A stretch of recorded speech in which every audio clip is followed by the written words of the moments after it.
Hey, what's up, everybody? It's BDF44 coming at you with another video. Sitting here in the dark, just got to watch the Laker game. Well, it's actually like 30 seconds left, but I just turned it off. The game's we're down 30. It's preseason. Nah, I didn't want to watch any more of that. So there was a lot of takeaways. A lot of takeaways. Nothing too concerning. As I told you guys before the game, we don't expect to win. We never expect to win preseason games. Under these circumstances, we're more so looking to see various things that the coaches maybe want to look at. Today was about getting Russell Westbrook and Anthony Davis an opportunity to play with one another without LeBron James. And what we saw was some terrible, terrible miscues by Russell Westbrook. Some of the worst turnovers you ever see in your life. A lot worse in the first game that he played. He had 5 in the first one. He had 9 today. And um, to be honest with you guys, what I saw out there from Russell Westbrook was him playing at a pace that the Lakers are not. Um, he pushes the ball up, right?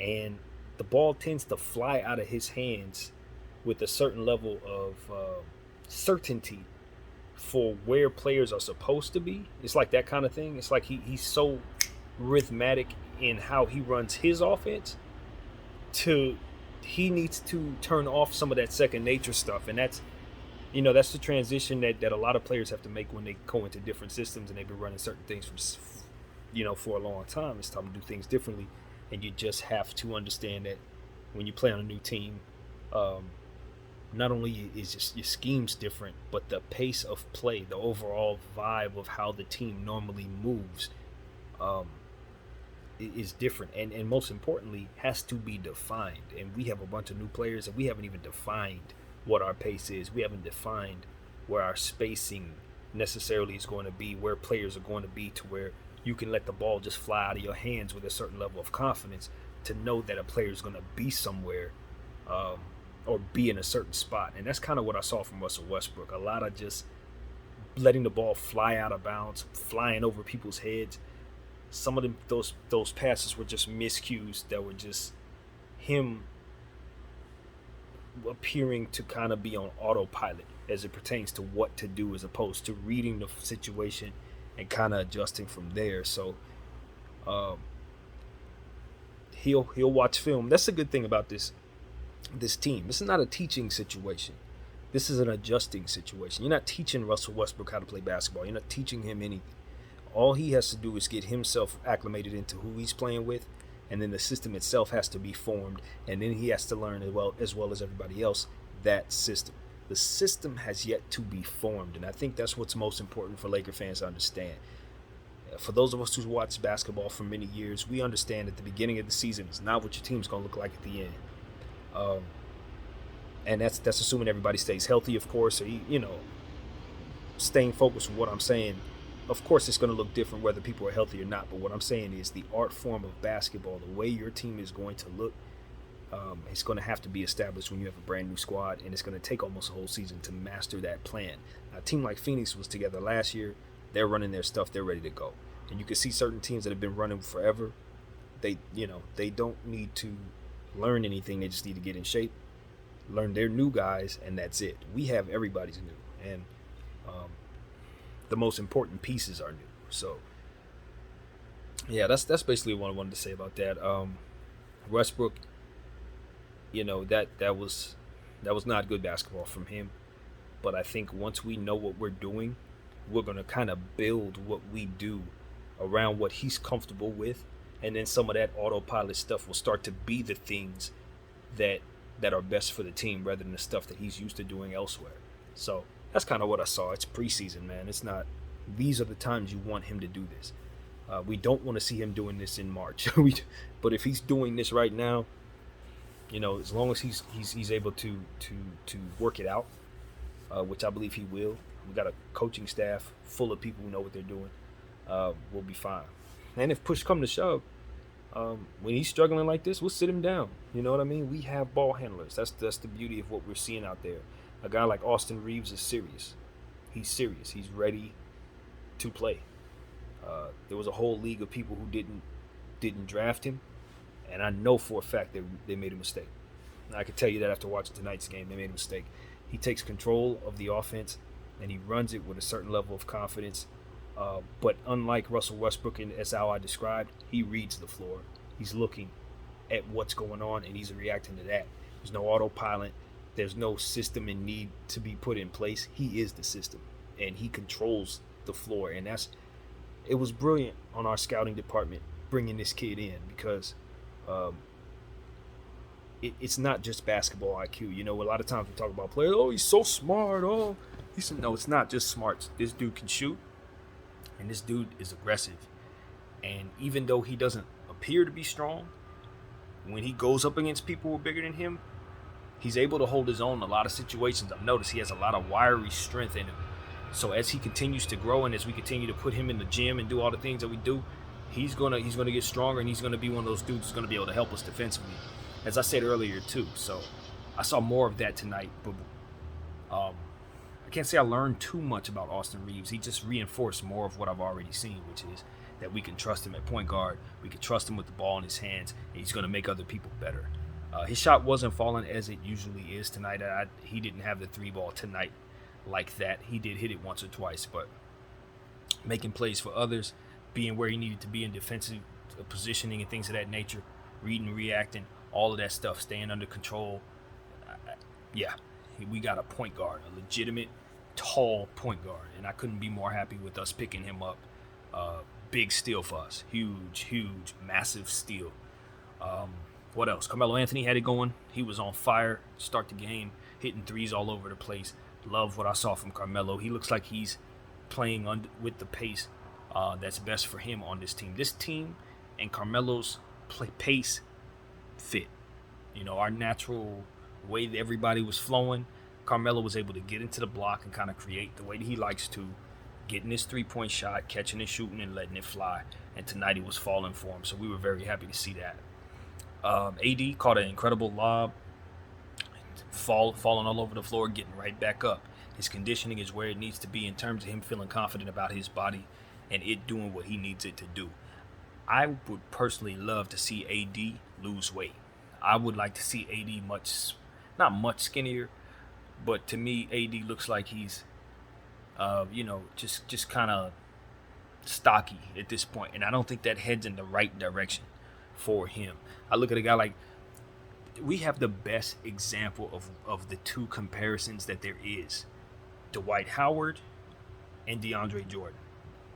Anthony Davis looks like he's headed into DeAndre Jordan's body type as opposed to Dwight Howard's, and I'd like to see him switch it up and kind of head toward Dwight Howard in terms of his trajectory of how he wants his body to be as he gets older. Because we're seeing it, DeAndre Jordan, I hate to be picking on him and stuff, but we saw more of the same from him tonight, man. What I saw was DeAndre Jordan running the floor as best he could, but it wasn't translating to anything. Most of the damage done with that score was done with him on the floor as our center. When Dwight was down there, was a lot more energy. People were flying off of Dwight. He's boxing people out. He's getting rebounds. He's making sure he controls everything. DeAndre Jordan's complete antithesis. And to be honest with you, it's all about conditioning. It's literally about conditioning. Dwight Howard's played as much basketball, if not more, than DeAndre Jordan. They both had heavy loads in their heyday. They both have similar skill sets. Both have similar everything. Even both of them, struggle from the line. All of that. Both have superior jumping ability. Both came around the same time into the league. Like, they are parallel in a lot of ways. But the biggest difference between the both of them, we can see it because we have them both, is one of them took care of his body for years, even through the horrible injuries. He took care of himself. And the other one kind of just, is probably didn't. Not to this degree. Now, mind you, they're both Iron Men. They've both played more basketball than the average center. They have parallels even further than I was able to describe. But nevertheless, one is ready to go, and the other is just kind of moseying on. Probably should be ready to sit in the booth and put on a headset. And it is what it is.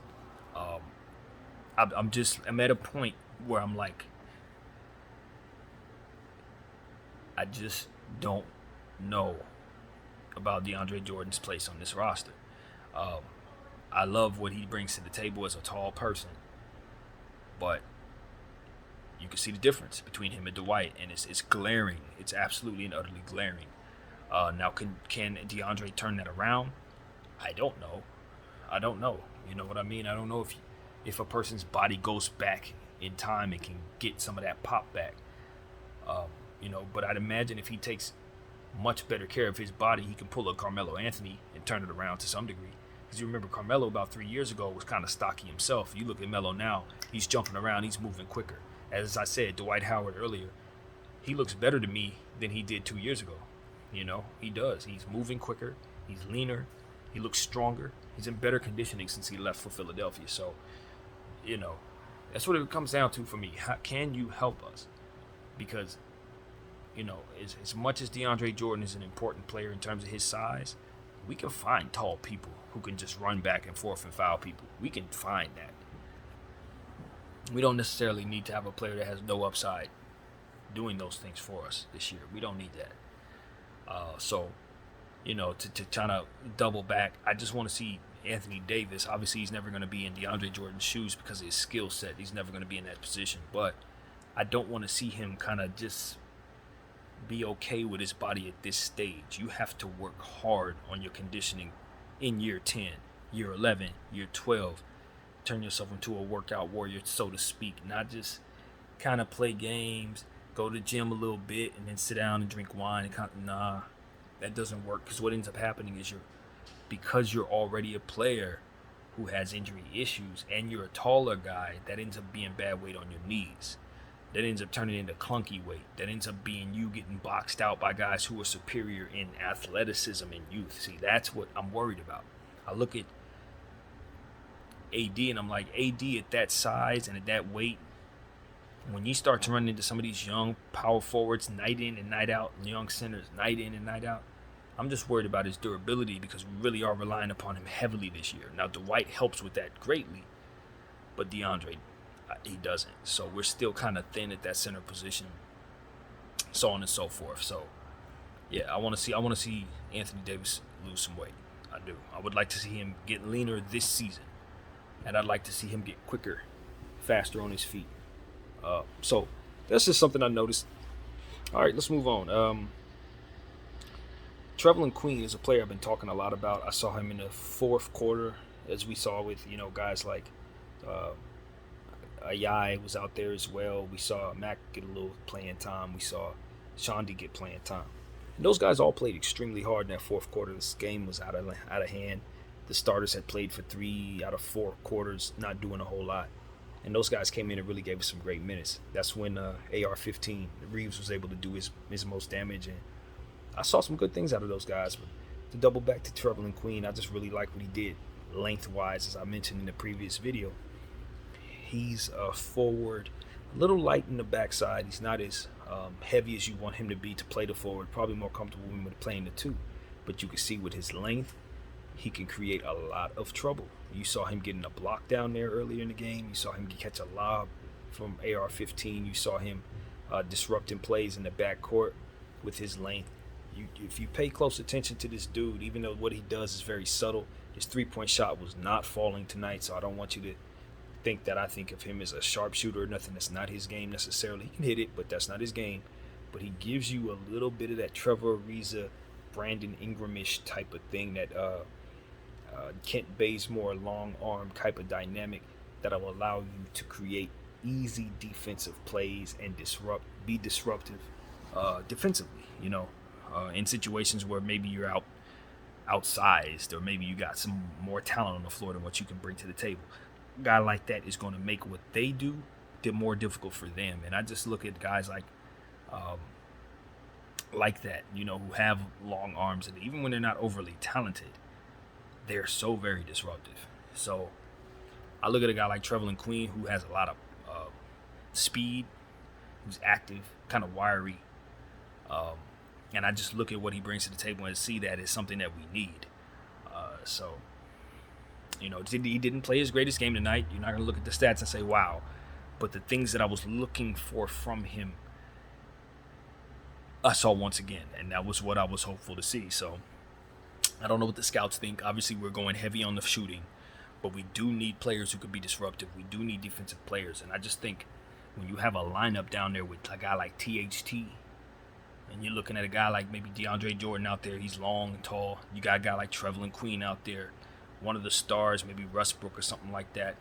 Suddenly you're putting a lineup on the floor with a lot of length, without AD on the floor, without Dwight Howard on the floor, without, you know what I'm saying, without some of the other players that are of higher cachet. So what I'm thinking is, you keep a guy like Trevelin, he's in the back of the bench, and then when you have these games where you're up by 15, 20 points, you're still disruptive.